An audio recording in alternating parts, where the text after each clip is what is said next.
Okay, good afternoon, everyone. Good afternoon. I'm putting my high school teacher voice back on. So turn to the chapter 13 in the text. That's where we were. Good afternoon. My name is Chris Blake. I have the honor of serving as your colleague and as the president of the university. And it's a delight to welcome you to the 2024 State of the University Address.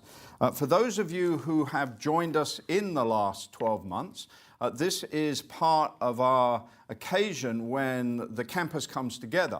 We do so typically at the beginning of the fall semester in August, and then we also do this again in January to talk about, again, how we're doing, how the year is going, what it looks like, what we should be focusing on. That's what today is about. It is not a town hall. So I'm not going to put you on the spot to ask me questions at the end, though you're very, very capable of finding me in the corridor out there and telling me what you like. And I do thank you for being here. We have a packed room. For those of you who are online and who will watch this later, we have a full room here in the new Center for Middle Georgia Studies, which has been marvelously renovated on the first floor of our Macon Library. And we're grateful to the Dean of the Library and to her team for having this facility in library space. And I'll talk a little bit later about this and what this illustrates, what this centre does. I also want to say that there are sort of three areas that I'm going to cover, and they're not that dissimilar from what we do at Convocation in August when we all come together across the lake in the rec centre. What I want to talk about today is, first of all, what are the metrics saying about our performance? Where today do we have data that shows how Middle Georgia State is, the condition of health, and the areas that we might want to keep our eyes on? So that's a brief update on that.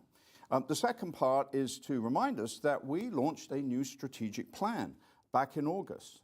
This is the plan, and I have plenty. You'd be amazed how many copies I still have in my office of people who haven't come and claimed theirs. Well, Middle Georgia's Path to Excellence is the plan. I just want to make a few comments about how we have started our first 6 months of what is really a 3 or 4 year strategy for the university. And finally, I want to talk about looking back and looking forward, and to float again a theme that I've used before. And it's a theme that I really think resonates now, and that's of what I would call, and what the physicists will know as, dynamic equilibrium. It's the idea that we are dynamic, we are moving, but there must be equilibrium. There cannot be a sort of, if you think about a tightrope walker walking across the Grand Canyon, I don't know if that's probably too far apart, but I don't know, Niagara Falls. And they're walking across Niagara Falls, where if they stop, they fall. And if they don't have equilibrium in the pole and they just walk, they will fall. But if they have the pole and they move, they will get across. And that's the theme that I want to end with. So those are the three parts. I know, because I did used to be a high school teacher, that it's after lunch, it's early afternoon, it was cool in here, now it's feeling warm. And I really know that Piaget taught us that people have a 7-minute attention span. I don't know how I'm going to do it in 7 minutes. But if you do need to wander off and, I don't know, look at a TikTok thing or something, then come back, please. Okay, so vital signs. Let's start with where we stand. And it's great. It's a good news story. You will be aware, many of you are actually hands-on managing this in your everyday work, that we are standing well in terms of the spring semester. We don't yet know where enrollment will land, but I really want to give a shout out to our enrollment management division and to our academic division and our student life workers who are keeping our students focused on being here and studying and continuing. So at the moment, we are running a head count that is about 5% on where we were this day last year, 5% ahead, I should say. Some of you might have thought 5% behind. No, 5% ahead. And there would have been some years ago behind. We were behind, but we're ahead. The one that I want to focus on today particularly as a sort of a theme that we'll end on is, well, what's undergraduate doing? What is undergraduate looking like? That's a little bit behind. Headcount is at 3% and credit hour production is at 1.2%. So there are a couple of things I'd like to say. In the next 24 hours, 48 hours, we're going to have no-shows eliminated from the data. So students that did register but didn't turn up, that will affect that. But we have second session coming along. And I will validate the point that I really don't know all the details. I'm not sure when second session begins, but it's probably about 2 or 3 weeks away. But that is an opportunity to also bring some students. So if you hear students around our campuses say, I'd like to go to Middle Georgia, but I missed it, they may not have done. Put them straight in touch with our enrollment friends. We'll be able to help them navigate their options, whether it's for second session or summer or fall, which, by the way, are looking strong too. So we, in terms of metrics, I don't want to over-labor this. You've heard us change the culture from a time when I arrived 10 years ago when enrollment was admissions job. That no longer pertains. Everybody knows that each of us works to bring and to educate and to graduate students. That's it. We're all involved. Some more directly than others, but we're all involved in the game of enrollment. And thank you for what we are doing. It is a great story today. I'm very proud of what we are doing, and let's keep this going. It's going in the right direction. With that, and by the way, those numbers do exceed our sector colleagues. We won't know until, I don't know when the enrollment report for the whole system will be issued, probably in March, maybe even in April. But we will be able to see how Middle Georgia compares with our 25 other institutions and the other 8 in our sector. And yes, presidents do look at that stuff. It's like comparing football results and brag about how the record is. So I'm very, very proud of what we're doing. We did this year, if you remember, we did get the second step in our tuition alignment.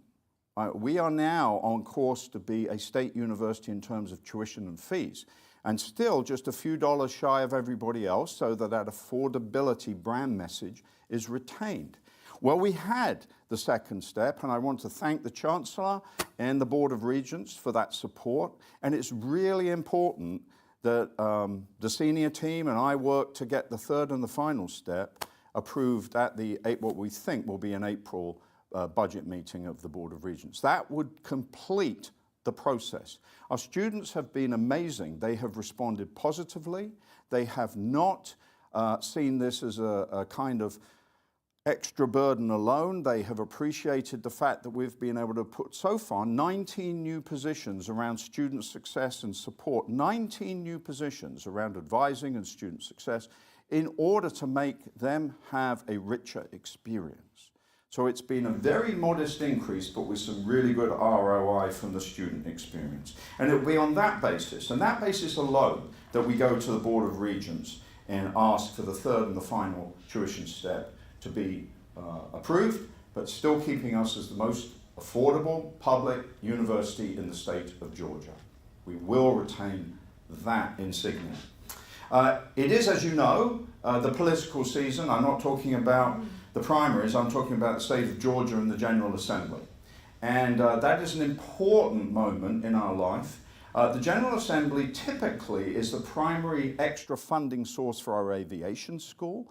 And we have in the past been able to secure additional legislative funding for health, particularly on our Dublin campus. And we're extremely grateful to the governor and to our legislators in the Senate and the House for what they do. We do have a request before them right now for an expansion in Eastman, a $19.2 million project that, if funded, would enable us to increase the number of maintenance students and to also provide a strong experience for our flight students in terms of facilities and resources. So that's important.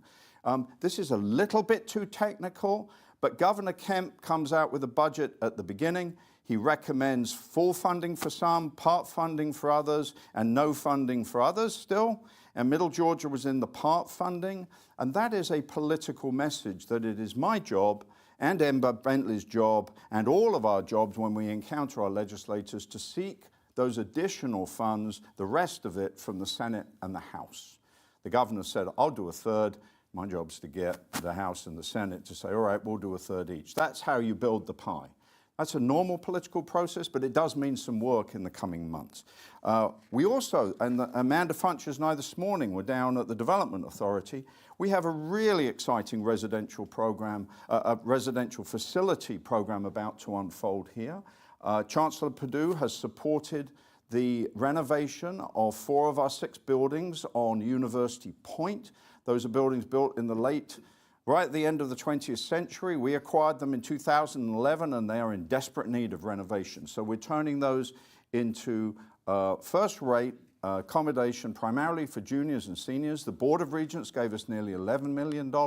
Amanda has finessed and really made the case for that. We've worked as a team. I'm proud of the executive team for demonstrating to the USG why we need that. And she and I this morning got the Development Authority to approve the bonds here in Macon Bib, and on Monday we have our ratings call with Standard & Poor's. All of that sounds terribly dull and boring, but it's important for students. It gives them what they need. And so it's really been a nice sort of project that we can make this Macon campus as vibrant as Cochrane is, as Eastman is in terms of residential experience. And that's part of the undergraduate theme that I'm drilling home today. And by the way, if you've walked around that part of the campus here and between the dining hall and athletics in Cochrane, you'll see amazing pickleball courts and tennis courts. Those have been renovated. Our new advancement leader, Nancy White, and I have been already raising funds for the tennis program this week. We've got real good momentum back to that dynamic equilibrium. We've got support for some really important student life activity. And that's an illustration of confidence in the university. But the university's confidence, part 2, strategic plan. I should have punctuated there. Punctuation. Right. There was once a time there was something called rhetoric, Dr. Cantwell, and I forgot that. This is the plan I want us to be clear about. If what we do doesn't align with this plan, we should not do it. Not every great idea, not every opportunity in life, not every destination we set our heart on is the right one. This went through a process in which everyone in this room and all our colleagues online and others helped refine this plan, and I want us to stick with it. That doesn't, by the way, the plan is deliberately written to be broad enough to allow for creative ideas, to allow for new opportunities, to think of, let's put something in that seems to have hit the whole cosmos right now. Oh, AI. That's going to be shaping this plan because it's about learning and student success. So in other words, we've got the flexibility to bring in the world as it presents itself to us. But there were 4 main buckets. First of all, and primarily now, not second, it's number 1, student success. We champion it. If our students succeed, we're succeeding. If they don't, we're not. It's not complex, but it does mean a commitment to engaging with them. Secondly, that we are the lead innovation university and economically relevant to the people of Middle Georgia. In the last year, our economic impact, as estimated, there's various models, but the Chamber and the Carl Vinson Institute a year ago said Middle Georgia's impact was $250 million annually, and that's now gone up to $290 million annually. That's a significant increase in 1 year. And that's because of what we in this room and those of you watching have been doing. Our third area, which is going to be, I think, the defining challenge of the next 5 years, is to build our shared culture and our identity. Chancellor Perdue actually is fond of using this, and it moves me as an immigrant to this country. A pluribus unum, out of many one. That's exactly the same principle of Middle Georgia State. We have 5 very different campuses. Each of them needs to be excellent in their own way. In their own way. And that includes the marvelous graduate and online work that's going on in our, if you like, online campus. However, they also need to have shared sense of purpose, shared sense of vision, and a unified mission. We need to be one as well as many. And that is part of why this job that we do is so difficult and so exciting. And the final one, and I started this by talking about money, but it comes back to dollars. We don't want to be part of the $2 trillion problem in America of student debt. We want to provide an affordable education that makes the difference for the rest of the lives and careers of our graduates. Careers, because our mission is about their learning, their scholarship, and their careers. So those are the four pieces. It's online, and if you went to mga.edu/strategic and then a hyphen, which is a little line, and then plan, you can go to it. Okay, mga.edu/strategic-plan. And Dr. Campwell has done a great job of making sure the scorecard is updated. You can see how we're doing. And I want each of our VPs and our deans to be referring it in their conversations with each other. What should we be looking at? How can we help make sure our area is really demonstrating the performances that will make this a successful plan? I'll give you a couple of very quickly examples. How am I doing? 15 minutes, or 60 minutes. So I lost half of you 7 minutes ago. Okay. So let's look at some things. First of all, championing student success. I'm really proud of what Dr. Brannon and her student life staff have been doing. They are moving the needle in terms of student engagement, in terms of residential programming. Jennifer herself has been involved in looking at how Macon residential experience can be built. We thank you and we urge you to continue that. She's looking for a new residential leader, and I know that experience is essential in the classroom and in this library, in the dining hall, in the residence halls, when they go home, finding that they can get with an advisor, finding they get somebody responsive from the bursar's office, et cetera, et cetera. So that student engagement is being measured and the metrics show it's improving. So that's a great example. In terms of building culture and identity, and I'm not sure whether he's in Cochrane or here today, but our new AD, Michael Brown. Michael, there he is, he's at the back. Michael, welcome. This gentleman arrived, and about 2 minutes later, we got invited into the Peach Belt. That was good timing in terms of, kind of resume building. You don't need to be doing any more of that right now. But look, we're going to build shared culture because we're going to be in the NCAA D2. And what a story that will be. And that was actually part of the reason why we were able to secure those funds this week for tennis and other programs. I maybe shouldn't have done that. The advancement focus, and be quiet about that. Wait till the check arrives. And I get that. But you see the point I'm getting at, that we can have an exciting life as a university and build a shared culture. And NCAA is part of that. And I also want to point out that in this, we talked about financial resilience. It's really important our students know that commitment to them not being indebted is real. And part of what I learned and actually calculated it an hour ago, the campaign that we did, the Greatness campaign, which ended 26 months ago, that raised $11.6 million, which is more than twice as much as anything that the other previous institutions had raised.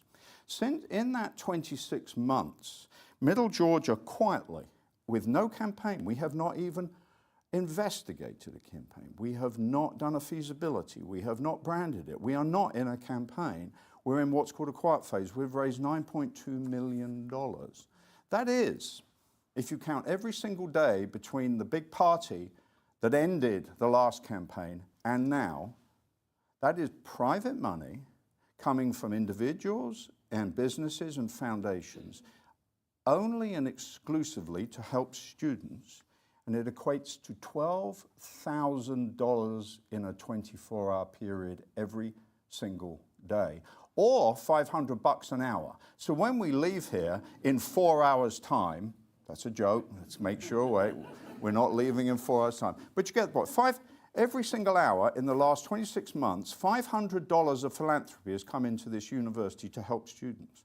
That starts to amount, and it starts to make a difference. And we need to continue in that vein as we go forward. And I'm very proud of my colleagues who have done that. And in the case of the Development Office, like others, but certainly in the Development Office, a little understaffed recently. So think about what we can do if we are fully staffed. So let's look back a little bit. In concluding this bit about we'll look at the plan and where we go forward, let's just remind ourselves. First of all, people are still tired after the pandemic. We know that looking in the broader culture of Western life. There's stress, there's division, there's anger. It's our job, it's our sacred job to help remind people there's a better path forward built around learning and education in which people can come together and celebrate their differences and dialogue in a civil way with one another. And we have done that in the last 10 years as a unified institution and awarded over 13,000 degrees, of which the vast majority of those students are living and working here in Middle Georgia and in the state.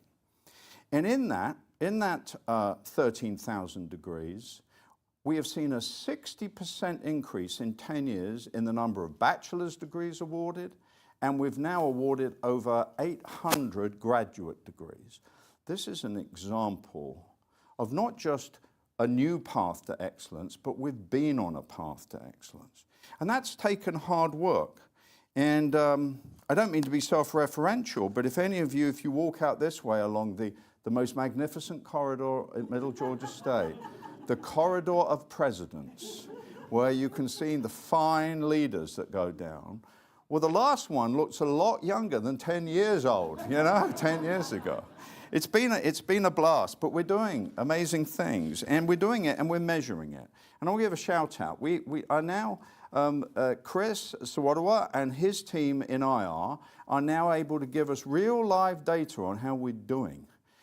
Sometimes I have to ask them what it means because I'm not a natural data understanding guy, but we have available. If you need to know, I need some data about this stuff. Well, we've built a culture that is familiar with that, and it's wonderful. It allows us to have what you and I know as a dashboard. When you're driving down Eisenhower Parkway or back to Cochrane, you want to know how fast you're going, and that's what a dashboard can help us do. And so when we look back, it's been 10 years of excellence, and it's been 10 years of recognized excellence in one way that today I need to make this very loud and clear. I say it because I'm actually on the board of this organization.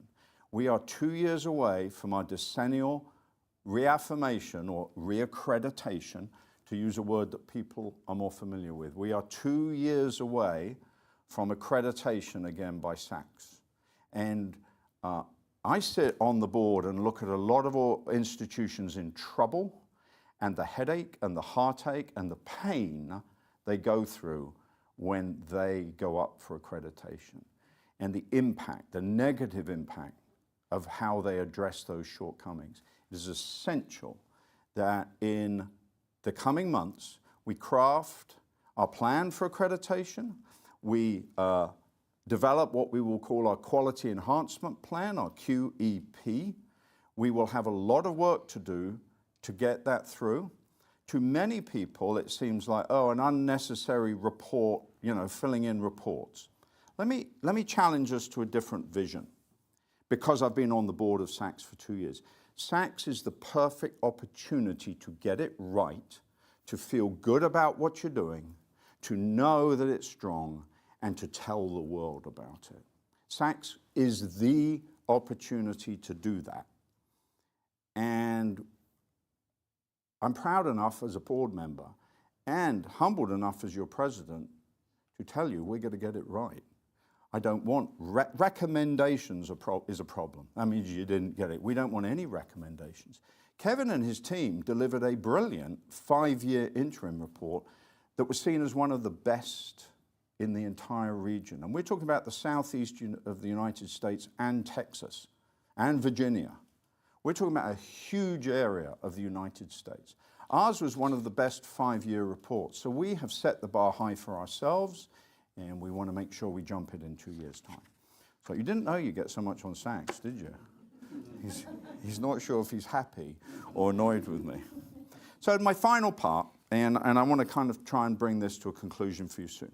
I should have said at the beginning, normally these are about half an hour, so I'd like to try and stick to that.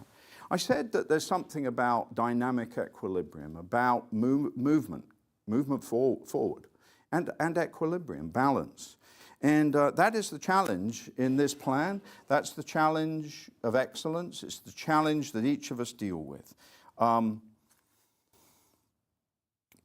The Chancellor, who is very supportive of this university and has been helpful to me personally as president. The Chancellor's made it clear to me that he wishes us to focus our energies on getting our undergraduate experience strong, on making sure these residential facilities that we've just received nearly $11 million to upgrade, that they begin to flesh out and try to reach capacity. And in so doing, we also continue with the kind of brilliance that we've done in Eastman in having such an outstanding, I like to think, the best aviation school in the nation, and what we are beginning to do really wonderfully through the leadership of our School of Health Sciences with Dublin. Dublin is emerging into a clear identity campus built around nursing and health. And we're going to continue down that. The Provost, David Jenks, is doing a fantastic job of looking about ways we can do that. Well, the Chancellor wants us to focus on that. Make sure that our residential experience is strong, make sure our undergraduate students are engaged, and make sure that we don't let anything fall behind. And so for now, Warner Robins is something that I want us to turn some attention to. It's in one of the strongest counties in the state. It's got some of the highest educational achievement and the highest qualified and credentialed population. It's got an outstanding campus down there. We've done some wonderful things. We did get money for nursing down there. David Sims played an amazing role in helping us figure out how we're going to put this $5 million nursing extension on. We did that some years ago. So Warner Robins has potential. It's got the Robins Air Force Base next door. I'm thrilled that Bob Herman has been able to help us get through the gate, so to speak, and we're now doing some graduate classes there in person back on the base. But Warner Robins needs to be, once it had 1,000 students, actually I think 1,200 if I remember right, it was over 1,000, and we can get back there. It also happens to be where the Chancellor lives. So, you know, it's kind of like visible, and that's a good thing, because visibility shows what we're doing and if there are other things we need to do. Recently, I'm grateful to our deans. I'm grateful everybody in academic affairs. Thank you. The poor provost, like on Christmas Eve, he thought he was texting me about the English Premier League. He, for his sins, is a Manchester United fan. Can you believe that? However, in the middle of some game where I'm gloating about Man U losing, I come up with another brilliant idea that he probably thought, oh no, not another brilliant idea. And it was, I think it's time to ask people where they go in their time at Middle Georgia, where they spend their working day. Is it on one campus? Is it on two campuses? Do they travel to other campuses? Do they know them? And so to our deans and our academic leadership, thank you. They completed a survey about time spent on other campuses. It was very revealing. And the majority of activity, maybe not surprisingly, is here in Macon. But the majority of our student activity is not here in Macon, it's in Cochrane. And I don't have a judgment with that or criticism. I want to ask the question, what do we do with that? How do we craft a story that makes best sense for our students and our employees with the fact that we're over 168 miles of Georgia countryside? And when are we going to be able to have a sense of how to bring that together, these different campuses? So I'm now going to say, and today I want to announce this, we're going to survey the other divisions too, about time spent. And I promise, this is not a performance appraisal. This is not a criticism or a judgment. It's trying to get a sense of human activity in places. Human activity in places. Because it's a human activity that is the heart of education. In conclusion, it's been a great start to this fiscal year. We're actually in the third quarter now. And next academic year is looking strong too. Please keep it up. It's a good moment. I know that State of the Union kind of has to sum up, well, are we strong? Or I think you've heard the theme over and over and over again. We're very strong. I don't believe now I'm in my 11th year, I don't believe we've ever been as strong as we are today. I think our strength is now. With it comes responsibility to those who have much as expected, and that is for all of us to think about. I'm very glad, on a few kind of notes about personal livelihood, I'm really glad and grateful that Governor Kemp's recommending a 4% increase for all state employees with a ceiling of $3,000. So I'm hoping that that gets signed in May. We will continue to have opportunities, some of which will be exciting but not relevant, some of which will be exciting and very relevant. We must be an innovative, creative university. We're young, we're new, we've only been around just over a decade. I love the fact that we get to build it, we get to lay the foundation, we get to hand it on one day to another generation, but we are given the task of saying, what is the story we wish to hand on? And believe me, that is very unusual in people's careers to have that moment. And so with its challenges and its complexity, there is a great joy in that. We see more and more students wanting to come here. I will predict that our enrollment will be up in the fall. And now back to what's behind me. The reason that I believe our path forward is a good one and that we're at our best time, we're in the last 10 years right now, is that we are in this Center for Middle Georgia Studies. And I've been asked by a few people, well, what is it?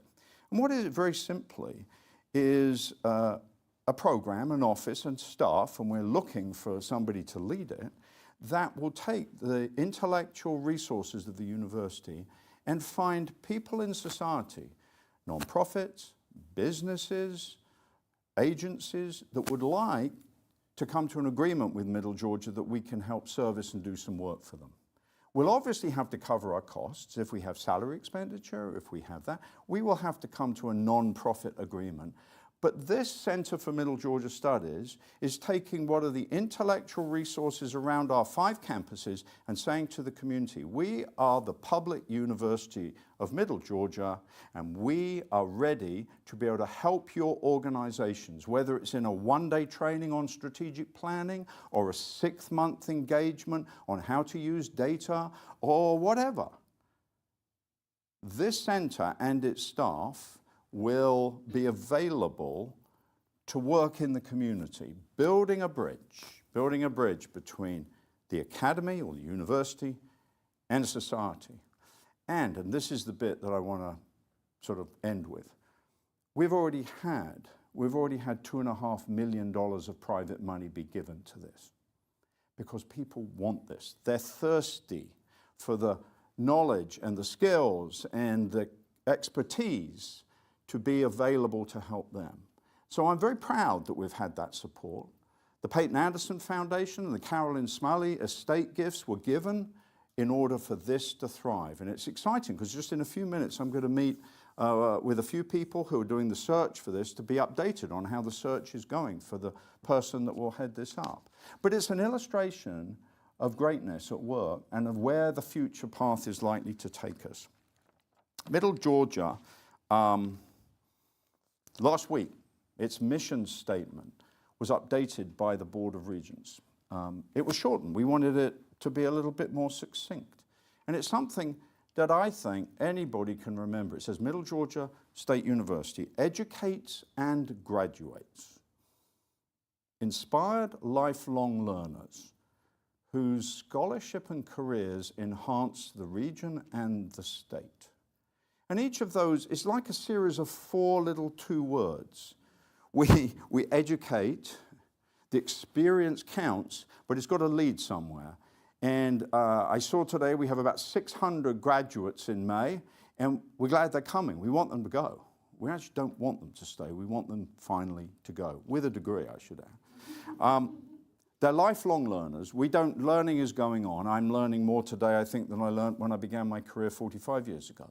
And that's I think that's a great experience of being a human being. It never stops. And we want to give them those skills for life.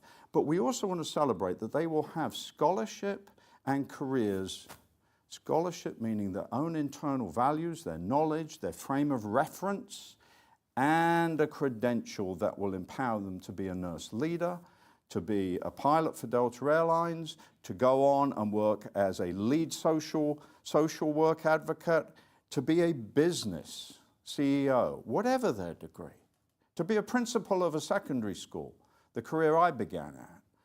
Some people should say I should have stayed there.